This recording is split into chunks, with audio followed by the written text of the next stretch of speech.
Hello. Peace. There we go. Yes, we are live. Thank you guys for understanding. We had a little hiccup yesterday. With all of our travel schedules, it's just been a little crazy to keep track of what's going on. So I appreciate you, Blake, understanding and being able to do today.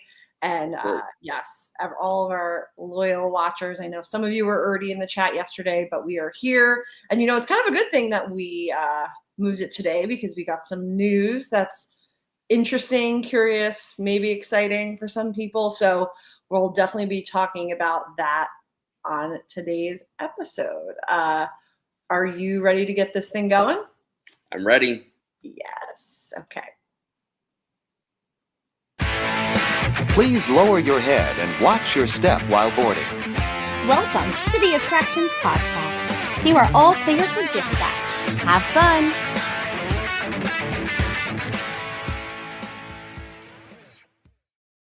Welcome to the Attractions Podcast, sponsored by MEI and MEI-Travel. I am Carly. And I'm Blake.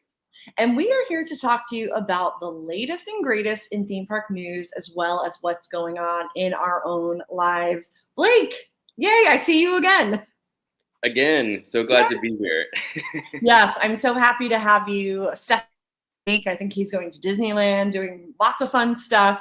Nice. So I'm happy that you're holding down the fort with me. We had a great time together at Epic Universe Previews. Would love to hear, did you enjoy that media event? What did you think? It was so cool to be there. I was there at the preview days with the media event the days prior, and then just as a guest, a regular paying ticketed guest on opening day, and just such a cool vibe to be in a new park as it opens and be able to live through that whole experience. I had never been to an opening day of that scale before. I've never been to an opening day of a new theme park, and just the vibes were immaculate. Everybody was happy to be there, excited, supportive of the team members. The team members were excited to have guests in the park. So it was just all around a great time, and my first time. I hadn't done any of the previews prior to that, so my first time experiencing the park in person, and just exceeded every expectation. Just a great time. Wow. Okay, so the media days was your first time ever in Epic Universe. Yes. Wow. Yes. So I was thinking, because I had paid for a few tickets to go before, because I just wanted to kind of get affiliated with the lay of the land. I think I would have been really, really overwhelmed because we only got 3 hours in each land. I think I would have just been running like supermarket sweep style. Totally. It was definitely a little bit of overload of like, you want to absorb everything and see everything. And I knew most kind of like spoiler type information beforehand. So it wasn't like I was experiencing everything blind or cold for the first time. But it is just different to be there. It's different to feel how the atmosphere feels, to see all the different details, the nuances that they put into the theming, to hear everything, to notice the things that you can't really pick up on in a video or a photo. So do you have any favorite? What's your top ride? Okay, so I have been thinking about this a lot now after getting to spend at least a decent amount of time and riding everything multiple times. I have a 3-way tie, which I know is like crazy, but and there's also 3 very different attractions, but it's Monsters Unchained, Minecart Madness, which is a real big shocker for me, and Stardust Racers Green Last Row at Night. Very specific. Wow, very specific. Yes, very specific.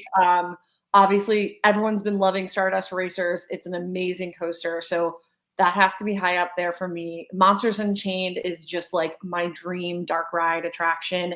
And Minecart Madness, I thought it was just going to be maybe like a throwaway for me. I absolutely loved it. It combines a dark ride and a coaster, and it was just so much fun, which sometimes that's really all that I want out of a ride, is just to like smile and have a good time. So I would love to hear what your favorites are, or your top favorite, or if you have any ties. Yeah, so Stardust Racers at night was pretty cool. I did get to ride it at day and night. Definitely recommend the nighttime ride if you're able to do that. If you're only able to do it one time, save it for nighttime. Absolutely. I think my top was probably Monsters Unchained. It was neck and neck for a while for me between that and Battle at the Ministry, Harry Potter and the Battle at the Ministry. But I think Monsters Unchained tells a more complete cohesive story within the framework of a theme park ride, and just top to bottom, just fantastic, sensational ride. Got to ride that quite a few times, and it seems like it's a pretty high capacity ride in terms of operations. So the queue is spectacular to walk through, and definitely, you know, I wouldn't want to race through it right to the front my first time around. But yeah, it seems like the wait times have been pretty manageable for that. Yes. I mean, and I've been seeing, 15 minutes sometimes towards the end of the afternoon at opening. A lot of people do run to it. We're going to talk about it now being added to early park admission, which is great. But it is such a great ride, very high volume. At the end of the day, like one of the preview days, I rode it like 3 times in a row because I'm like, why not? There's no wait. Yeah. It's that continually moving. But I'm with you. Like, that is definitely like my number one. It's just the storytelling element of it. Did you get to, I wasn't sure, was everything operational when you went on it? All the animatronics and whatnot.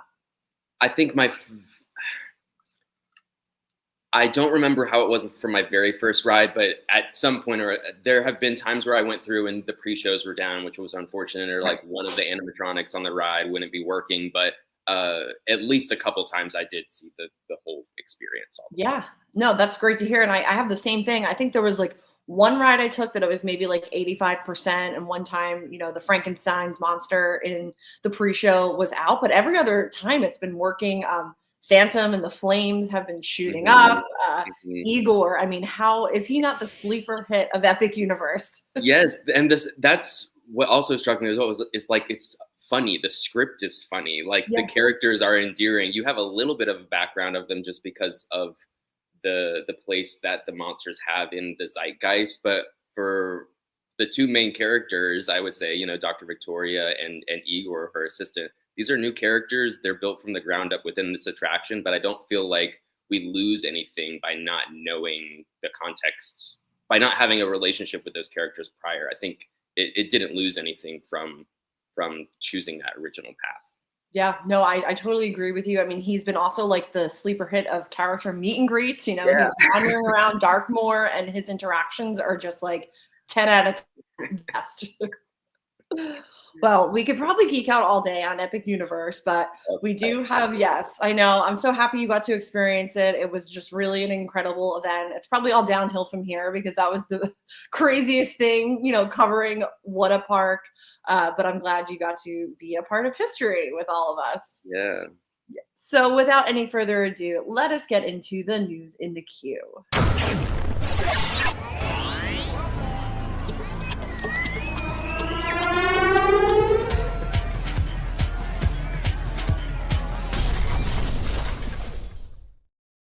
We are kicking things off with some breaking Walt Disney World news.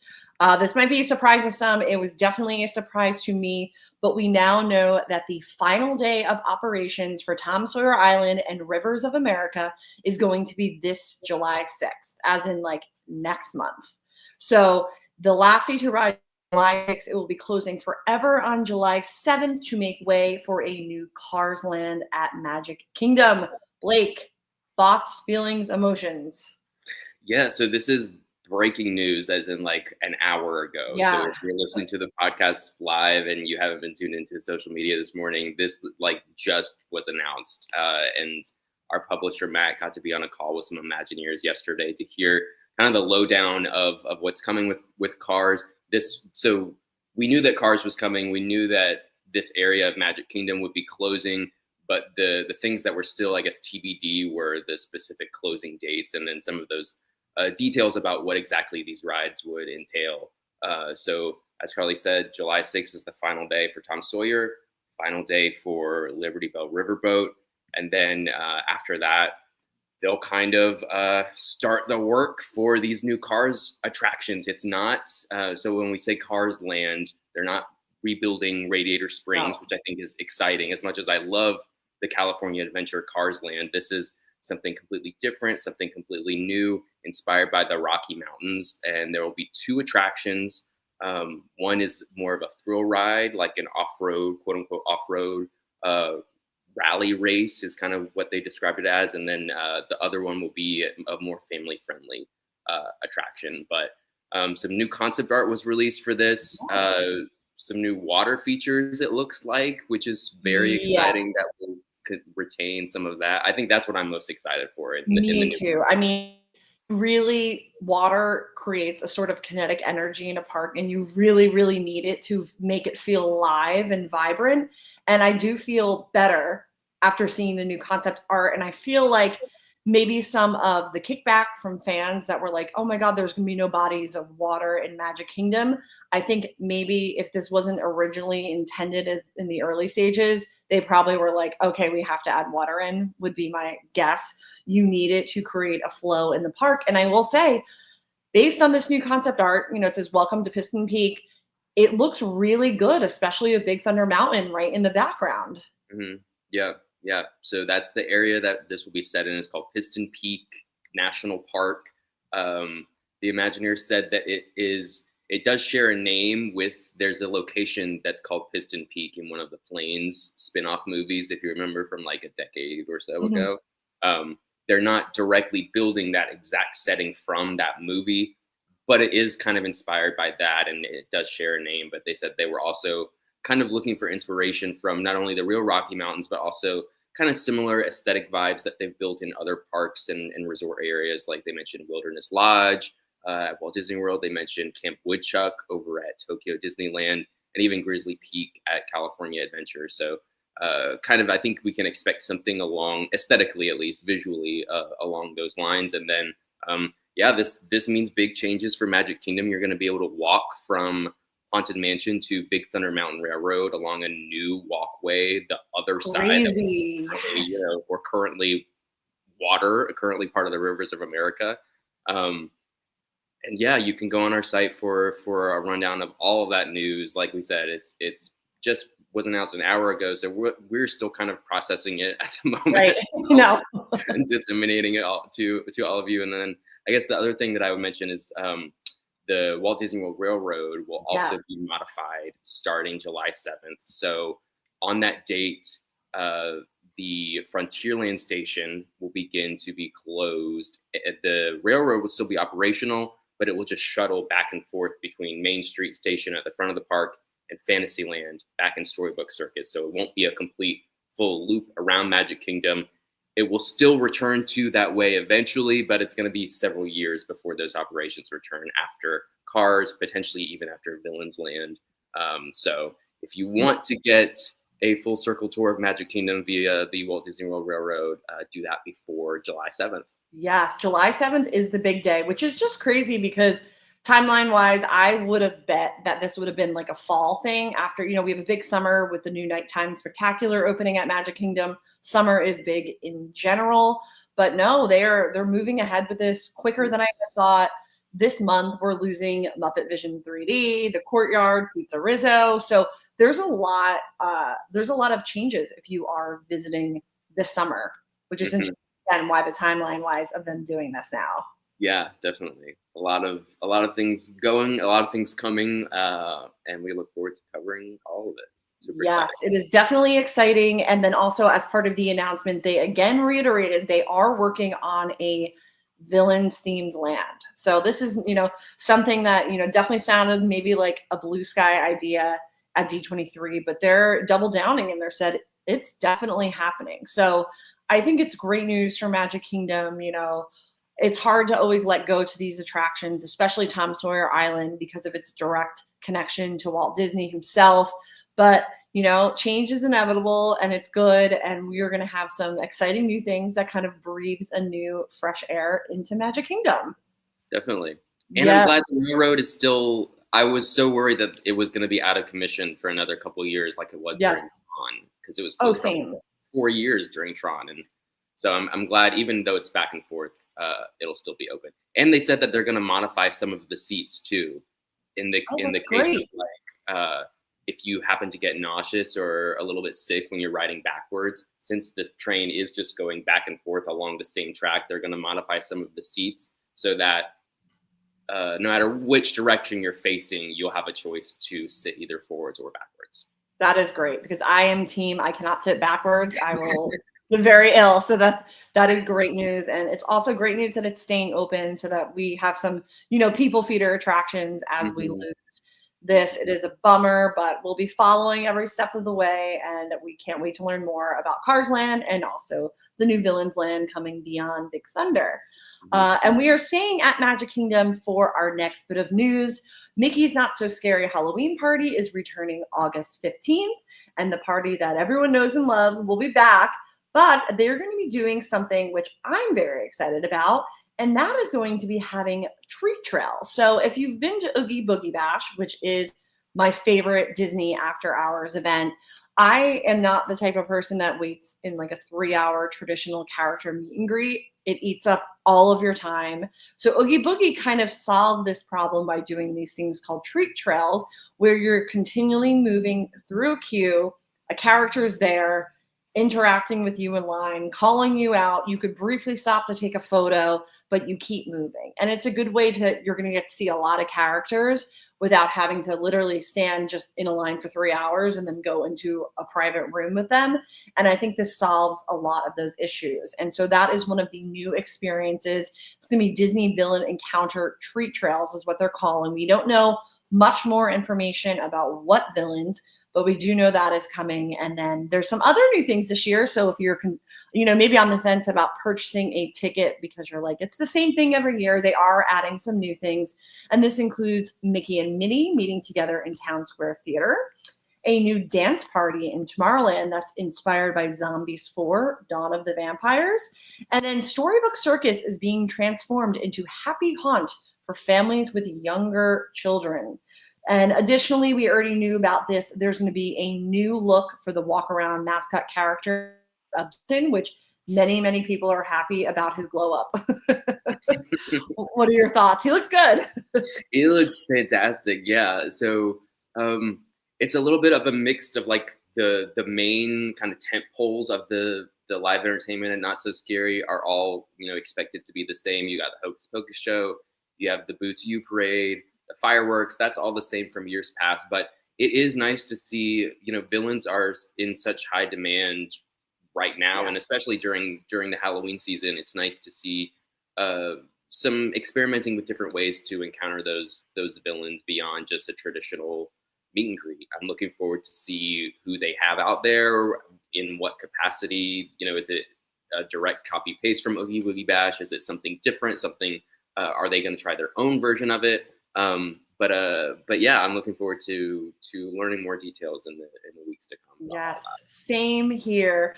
And if you are interested in going to Mickey's Not So Scary, it is going to be kicking off August 15th and running for 38 dates between August, September, and October. So you have many, many chances to get your Halloween on in a fun, playful way that is not scary. And again, a lot of the favorites are returning.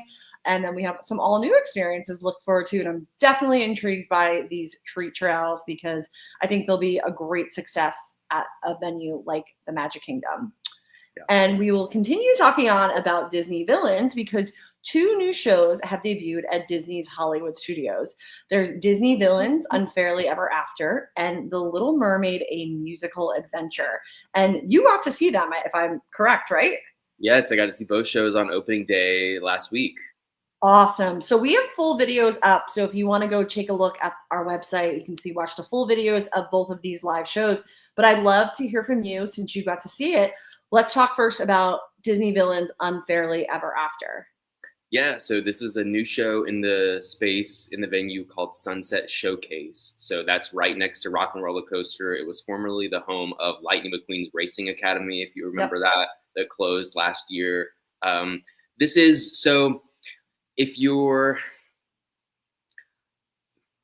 think you have to have the right expectations in place for this show. This is not like a huge production value, like huge cast. This is a cast of 3 characters. You get Maleficent, Captain Hook, and Cruella live in person. That's it. It's very much crowd interaction based. It reminded me a little bit of that old Legend of Captain Jack Sparrow attraction. Oh yeah. Hollywood Studios, in that they're interacting with the crowd almost in kind of like a kiddie way, which is fun if you have young kids, but if you're expecting something scary for older kids, or like if Disney villains, when you hear that phrase, it brings to mind something a little bit more mature or for older ages, or anything like, certainly not anything like HHN, Halloween Horror Nights. It's definitely the kind of Disney Junior-fied version of Disney villains. So with that in mind, I think it's a fun show, but I think if you're expecting something super scary, this is not it. Yeah, I mean, I think it's definitely not what many of us expected, especially as we await the Villains Land and Magic Kingdom. We're thinking of something maybe, I mean, at least I am, Dark Universe-ish. Obviously, maybe not as scary, but definitely leaning more towards the mature side of it. So the show was not what I expected, which would be children. I also was expecting more than 3 characters. So that was there are a lot more villains on screen, like yes. dozens more. So it is kind of fun. Like you see the audience looking around, like, oh, and like deep cuts too. Like, oh, there's like Clayton from Tarzan on that screen, or there's over there, like the sheep from Zootopia. I don't even remember her name. Like very, very obscure deep cuts. So that aspect of it is fun. But yes, there are only 3 live performers in the cast. Yes. If anything, it's very hot this summer. So this is a great way to have an indoor attraction, chill out, take in that air conditioning, and also just get hyped for Villains Land. So exactly. This feels very much kind of like a temporary holdover until Villains Land is ready. There are new seats in there. It's not benches anymore. It's actual theater seats, which is nice. Amazing. But yeah, you kind of have paired with Fantasmic right across the street. You do kind of have your own little mini Villains Land. Yes. There. You wanted to do like a little double feature toward the end of the day. So no, I love that. And then of course the other new production replacing the former beloved Little Mermaid attraction, Voyage of the Little Mermaid, is a new production, The Little Mermaid, a musical adventure. So this is an entirely fresh production. What did you think? Yeah, so this is very exciting. This is one of the, if not the last, major performance space to still have been empty post-COVID. Voyage of the Little Mermaid closed with the onset of the pandemic in 2020 and never reopened, but was one of those things that Disney was vocal about saying, yes, this will return in some capacity. Now, of course, there are a handful of other entertainment options that went away for COVID and never came back, particularly a lot of Streetmosphere stuff, that kind of stuff. But in terms of like an actual marquee attraction that never reopened, this is one of the last, if not the last, to finally reopen post-pandemic. So for that reason alone, this is very exciting and has a sense of celebration around it. And I think it's earned that for that symbolic reason.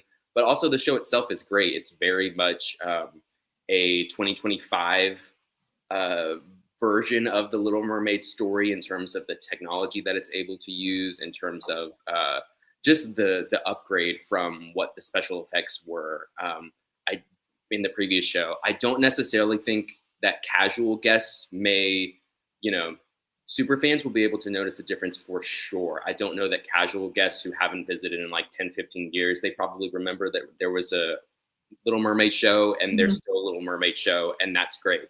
But I do think the way I said it in my review is that I don't necessarily know that if everyone will notice this is a new show, but the previous one felt like an old show, if that makes sense. Yeah. No, that makes a lot of sense. And again, you're so right about this.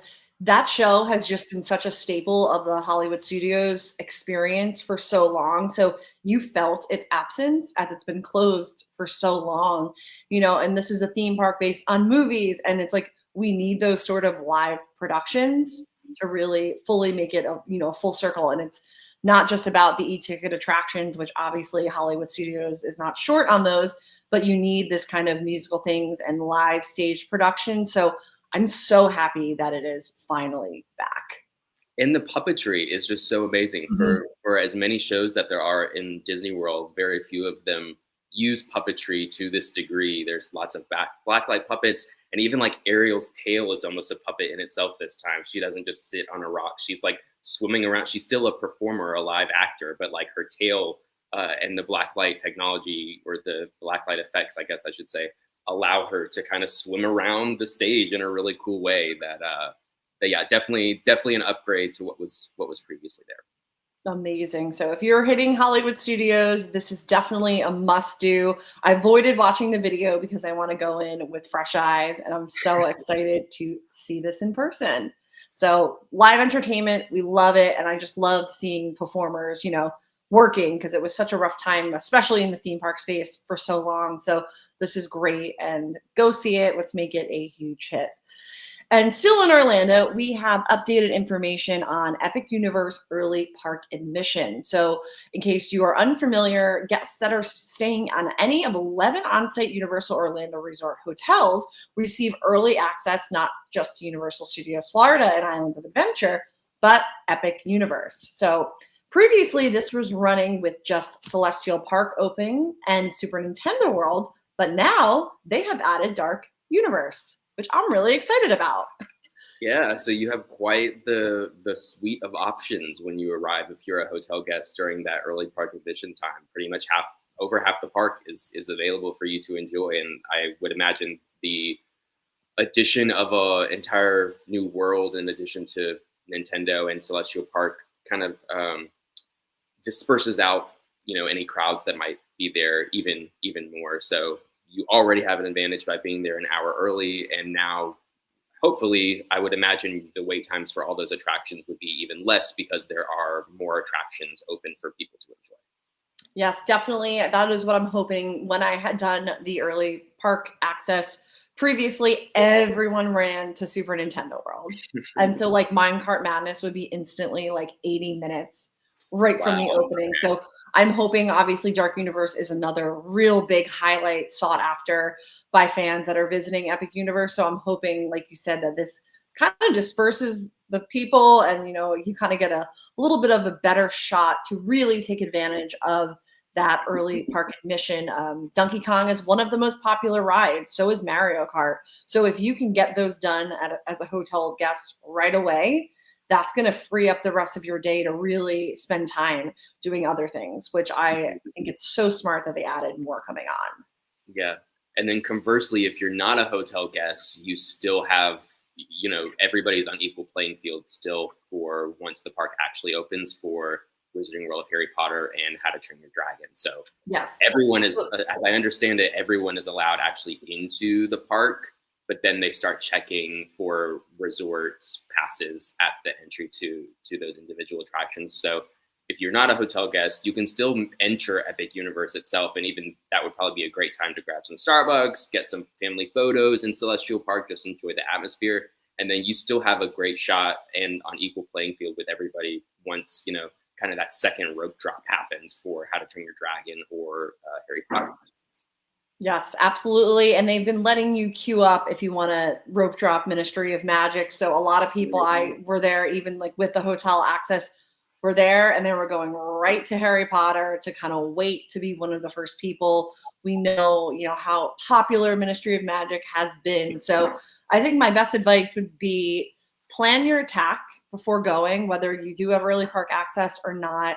Decide what's a priority to you and maybe get that done right in the morning, and then let the rest of your day go as it goes, or just, enjoy Celestial Park, go on Stardust Racers, go on the carousel. I have to say, the carousel is slowly now becoming in my top 5. It's so good.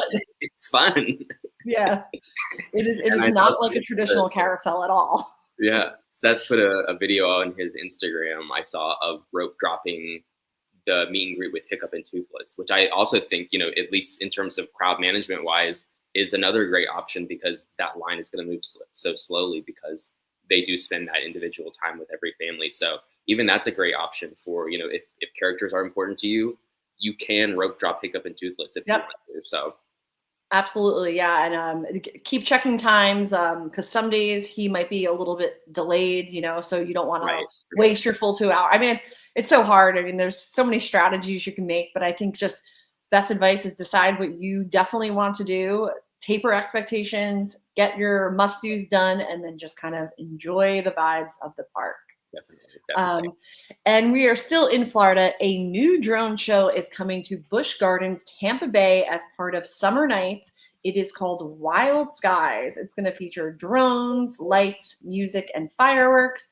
And in the picture depicted, we have this adorable drone, which I just love. So it seems like last year was the summer of drones for Central Florida. You had Universal with the drone show, Disney Springs with the drone show.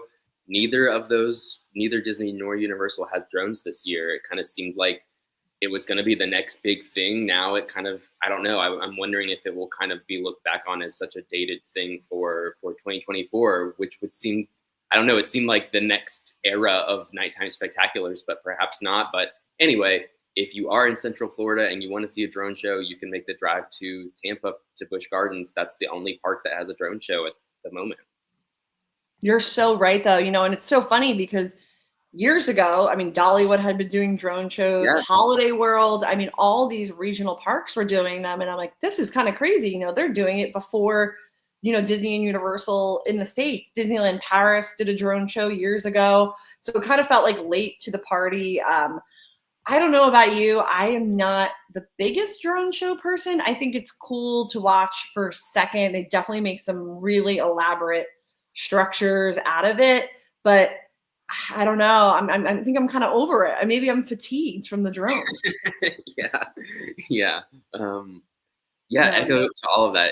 I think the timeline for how they rolled out at all the different parks was interesting. The first time I saw a drone show of like any significant caliber was at Carowinds for their 50th anniversary. They had like a drone Snoopy. They had like a whole. It was cute. It was fun.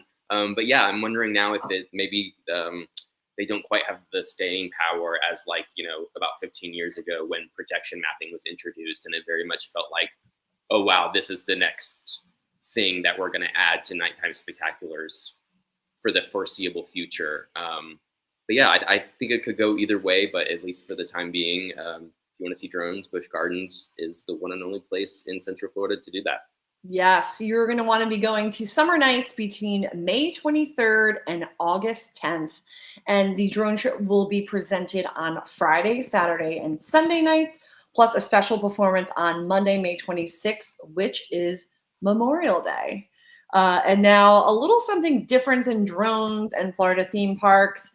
This was not on my bucket list, but I chuckled when I saw the news last week. A new Top Gun Las Vegas experience will be coming to the Strat. That was what it was formerly called, the Stratosphere, on summer 2028. And it's going to feature a sing-along bar and attractions that they have yet to release information on.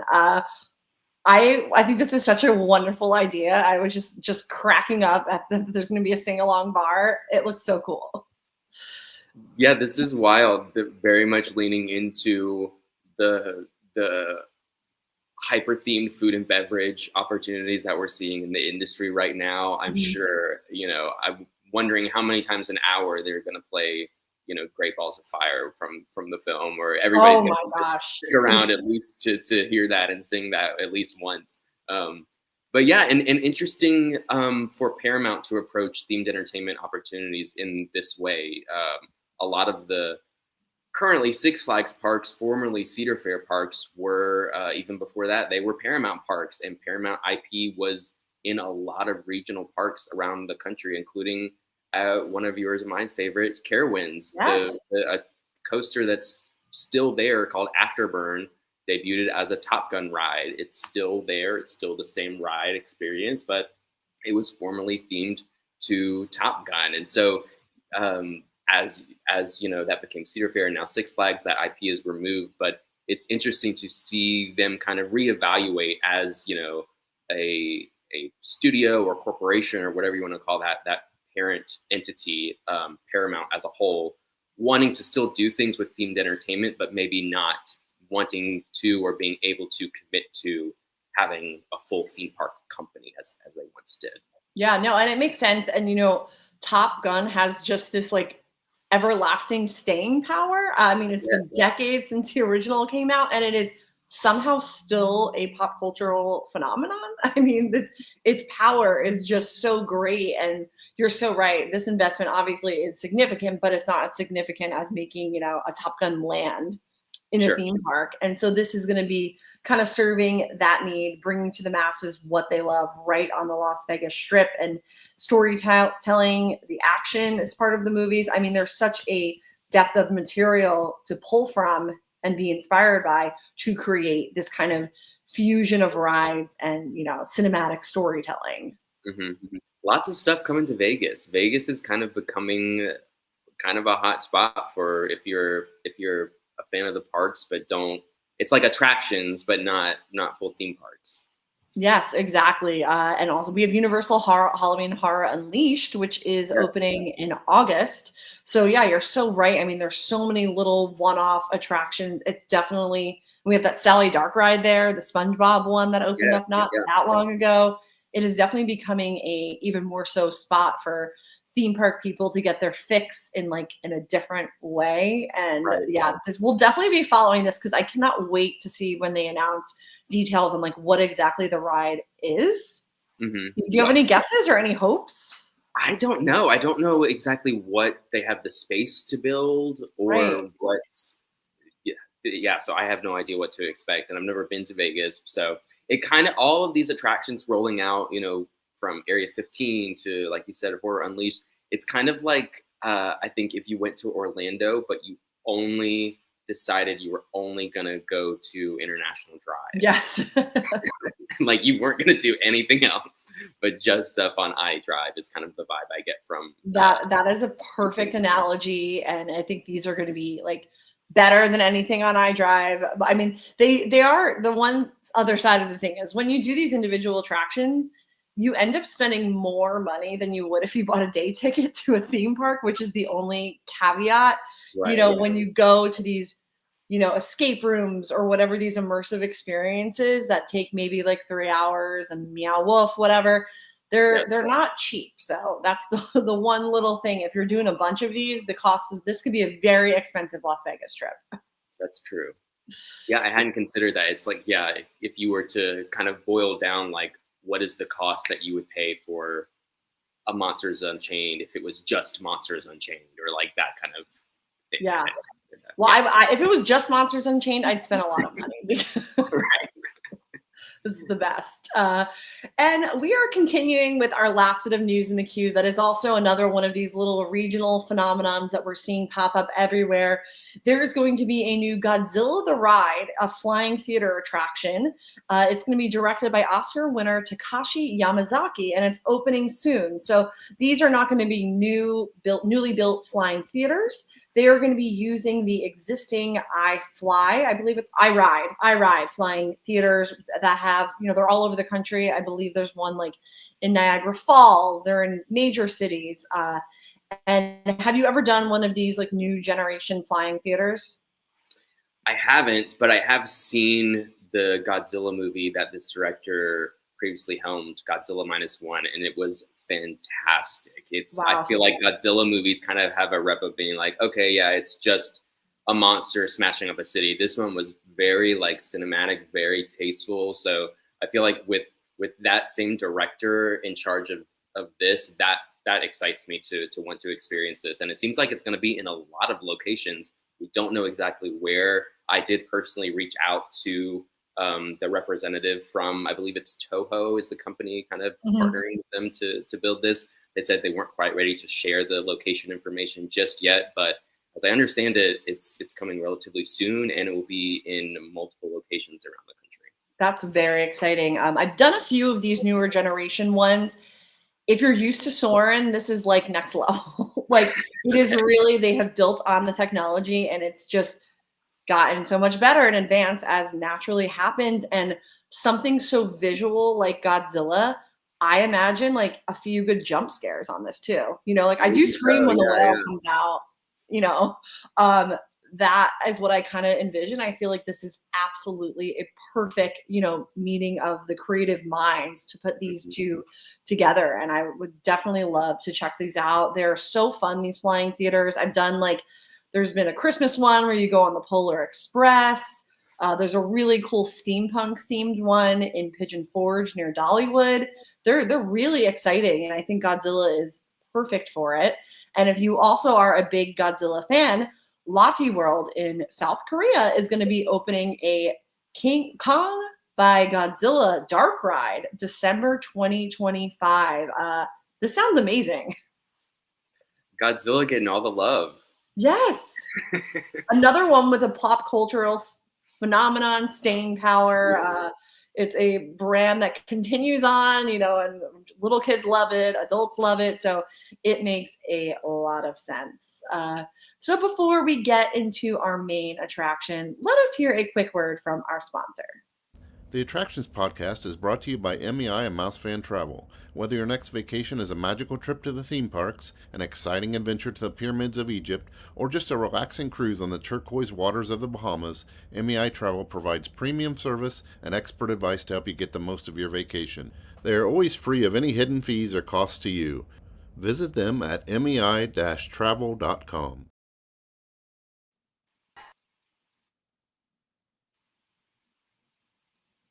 It's time for the main attraction. Okay, for our main attraction, based on the Investor Day held in Sandusky, Ohio on May 20th, the Six Flags Entertainment Corporation, which is the merger of Six Flags and Cedar Fair, has announced a great reset for their company. So we'll go into the details basically of what happened. This took place at the historic Hotel Breakers, which is at Cedar Point in Sandusky, Ohio.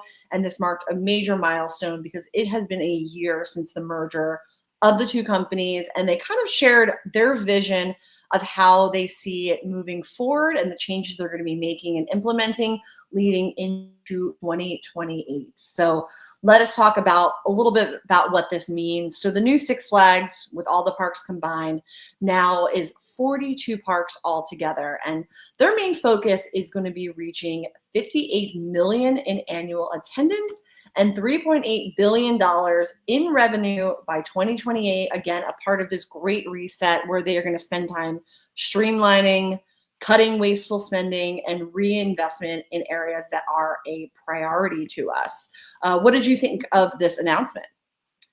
Yeah, so this was, as you said, May 20th. So there was a little something else happening in the theme park world at that week with Epic Universe. So as we were going throughout, I think that day was Nintendo for us, Nintendo and Burke, kind of checking my phone to see what was the latest from Six Flags that day. Yeah. But anywho, so they, as you said, they merged with Cedar Fair and Six Flags merged about a year ago now, and they haven't wasted any time in making some pretty big calls, pretty big decisions about what they want the future of this company to look like. This was kind of more or less not any sort of like cataclysmic, like huge shocking changes, but more or less kind of these are our business goals and these are the steps that we're going to take to kind of shape this into a company that can move forward in the long term, particularly in managing a huge portfolio of parks, as you said, 42 total. Yeah, a lot, It is a lot. That does include 15 water parks, but all the same, still, even without the water parks, that's still 27 parks, and that's a lot. So yeah, and I think the thing is, with this merger, there are very obvious, even to probably not theme park people, parks that are a success for them. That's Carowinds was one of their top ones. Knott's Berry Farm is another top one. Six Flags Magic Mountain. And then there's very obvious parks that were like, this is on the chopping block because it just doesn't pull the numbers like a Carowinds. And it's going to be interesting to see how this goes moving forward. They did say as part of this, which I thought was interesting, that their core focus for this is going to be their top 15 locations, which interesting. So, we're going to keep putting love in them. And then I guess I'm concerned about some of the other ones that struggle, that they're just going to be kind of left to the wayside to kind of slowly die, which we see happen, Right. Yeah, we don't know. So and as I understand it, they didn't specify which of the many parks that they have are those top 15. So I guess you could kind of guess, but as I understand it, they didn't say for certain. Yeah, it is definitely very interesting. They have come up with some ways that they are going to focus on their revenue growth. And one of them I thought is very interesting. It stood out to me, and that is food and beverage. I will say that has not been the strength for many of these parks, with the exception of Knott's Berry Farm. That is a very delicious park. They're known for their food. It was literally a park based on food. So that has never been the issue, but really everywhere else, I love Carowinds, but I don't really eat there. And I think they saw that maybe a lot of the guests were coming in, maybe they were packing a lunch, maybe they were eating before or heading out and not spending any money on food. And I think that is such a great way that they were going to try to focus on making it better. And they mentioned the Halloween blood bags, which I love that is mentioned in there. They sell them at Cedar Fair parks, during Halloween events, Six Flags, and I'm sure they make a killing on them. I have personally purchased them, so I think that's interesting, and hopefully they continue to build on that. I do say they are planning 11 new and renovated food locations this year and another 50 in the coming year. So very fascinating. They're also working on how to get season pass holders to visit more often, which I think is another great way, is to focus on your core audience, especially for these regional parks that have that built-in audience. There's just a lot. We have a full story up on our page all about it. If you're curious, it is definitely a hot button topic, because when that merger was announced, there's just been so many thoughts circulating. So after that meeting, which is, it's crazy. We'll talk about it. So right after it, they actually removed all park presidents, which is interesting, because to me, good leadership trickles down to how a park runs.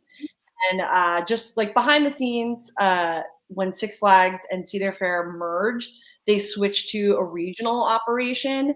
So basically, like for us here in the Southeast, that's one whole business model. Like it's Carowinds, we have Six Flags over Georgia, and those are all kind of grouped together. So if you do, run social media, you're running it for that whole little section. So they kind of moved away from individual parks. Of course, individual parks have their own identity, but it's been kind of centralized in these little chunks across the country.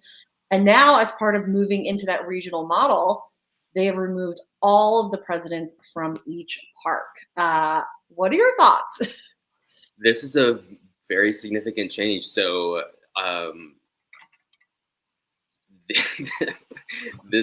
some of those leaders have moved on to other jobs within the company, yeah. Perhaps being a regional leader in that capacity, as Carly mentioned. But again, kind of like with what we mentioned previously, I did some digging, try to find, is there a list of who stuck around, of who, is either still with the company in a different capacity, or were there any, straight out layoffs of people let go of their jobs entirely? Wasn't able to find that information. It's not very clear about, and as you said, this was not shared during the big live stream presentation on May 20th. Yep. This was a couple days later that I believe the Orange County Register kind of broke this news initially. So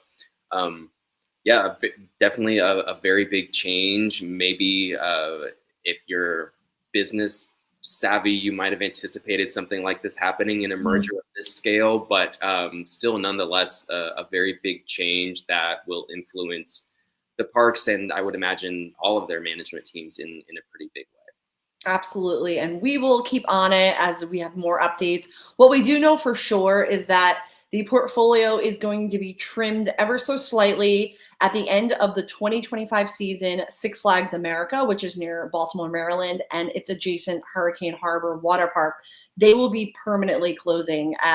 My only guess is that we might see in the coming years some other parks trimmed away, because again, they are the largest theme park operator in North America. 42 parks is no joke, and they are definitely aggressively making moves to make money, trim the fat, cut down wasteful spending, and there's definitely going to be other, at least I think, theme parks on the chopping block in the next 5 years. I think. In the But long term, maybe they did kind of reiterate within the past month, like, yes, Six Flags America and its water park is closing, but there's nothing else that we've decided at this point. yeah, Even behind the scenes that we're planning to close. So whether or not they stay true to that, I guess, is another topic. But at least what they're saying is they don't have any other plans to close any other parks. I suppose beyond California's Great America, which is a whole other kind of situation that we don't have time to get into. Yeah, no, that's a story on its own. Yeah. They had their nail has been in the coffin for so long. They're living on borrowed time. Yeah. But it's definitely been fascinating, especially for us, theme park nerds, to follow along. The biggest merger ever. It is super cool.